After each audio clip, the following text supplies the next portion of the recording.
Let's queer up religion. More than 60 religious organizations targeted in hate for supporting LGBTQ plus rights. Recently, many places of worship have been targeted by extremists in the United States because they are supporting LGBTQ plus people. According to a new report from GLAAD and the Anti-Defamation League, between June 2022 and January 2024, over 60 religious institutions were attacked. These incidents also included arsons and threatening messages. These attacks happened at churches, synagogues, mosques, temples, and other religious buildings. And some conservative social elements disapprove of these places for supporting LGBTQ plus individuals. They try to deter these institutions from following the path of inclusivity.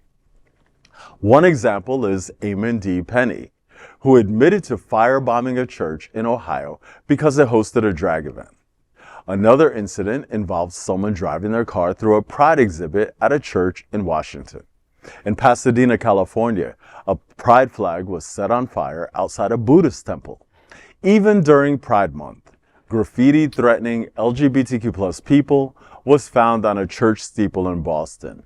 Ross Murray from GLAAD says that despite these attacks, religious communities should continue supporting LGBTQ plus people. He says it's important for everyone to feel safe and welcome, regardless of who they are. These incidents show that there's still work to be done to ensure everyone can practice their faith without fear.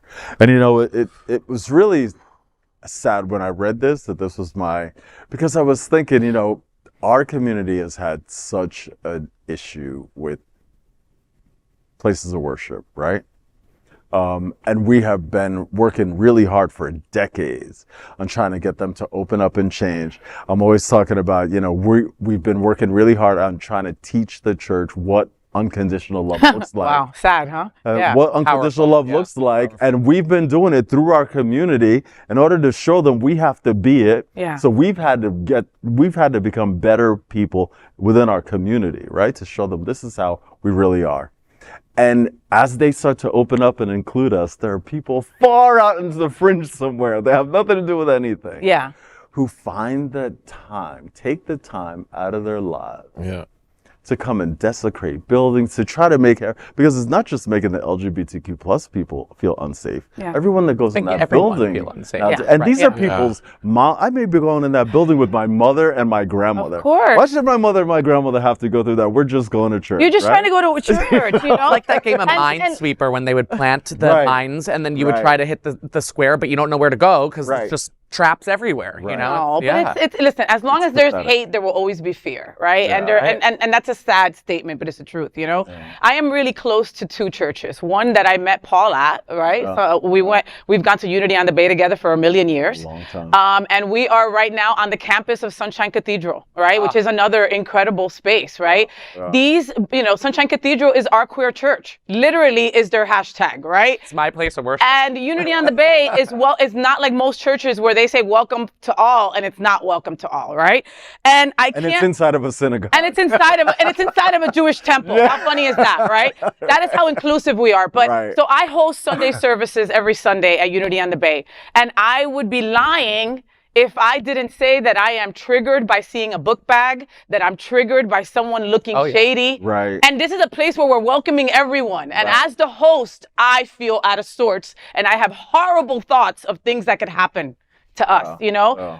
Sunshine Cathedral has been defaced, not one time, not 2 times, but I think about 5 different times where something has been graffitied or messed up during Pride Month or something like that, you know?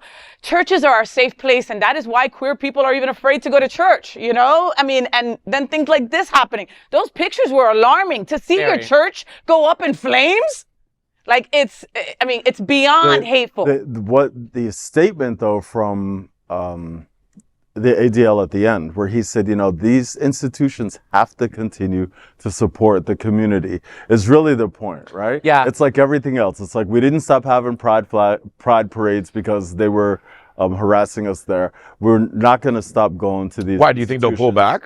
Well, I think some institutions, I think it gives, a lot of them are fracturing from what I'm reading.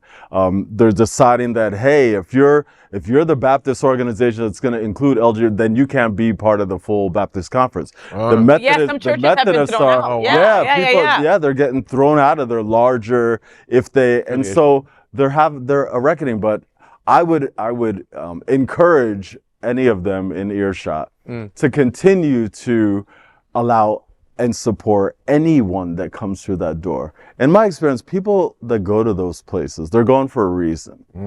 A lot of times things are going on. A lot of times when you have things going on in your life, you need some solace. You may seek out a place like that. Yeah. You need that place, and that place needs to be there, despite the graffiti, despite the threats. So I'm asking those institutions, please be part of the good fight. Yeah. Please keep in. Often it gets worse before it gets exactly. better. Stay strong. At Unity on the Bay, we have two cop cars outside for every service. You know what it is to have two cop cars? Sometimes they have them here. Trying to pray. You know what I mean? But that's our new reality, and we're not going to stop going because you're going to threaten us. We're just not. Right.